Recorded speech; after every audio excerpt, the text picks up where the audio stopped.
Tayo muna ay magkukwentuhan.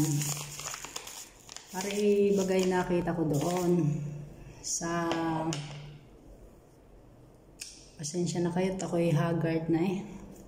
Tapos na ang duty, pagod na pagod. Para nakita ko doon sa aming treatment room.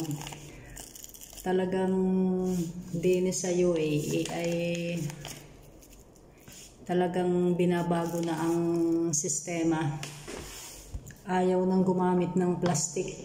Din sa aming hotel, hindi na nagamit ng plastic. Sinasabi na sa supplier. Katulad nito, oh, tingnan ninyo na nabuksan ko. Toothbrush. Oh, toothbrush. Yari sa kahoy. Ito'y disposable, yung mga gagamitin ng mga guests. Yari sa kahoy ang toothbrush. Ang lalagyanan, papel din. Tapos yung toothpaste. Oh. Yung toothpaste, ang lalagyanan ay papel din. Kaya siguro ganito ang kanilang ginagawa dahil umuulan na dito ay nagbabaha na din para makaiwas din sa mga plastic. Ang mga plastic dito puro na din biodegradable. Naano nga ako eh, nagulat nga ako. Toothbrush ay kahoy, hindi ka?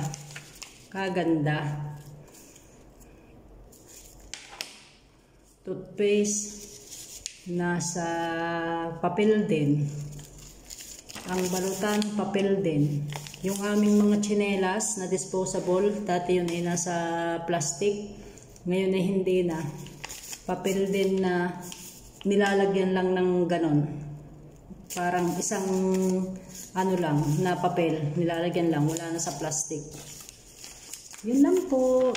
Thank you for watching. In-update ko lang kayo sa mga ganitong bagay dito sa aming hotel.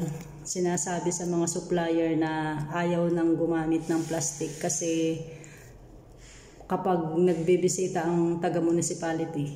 Bye! Palagi nyo supportahan ang aking mga videos. Salamat sa mga followers and viewers. God bless us all.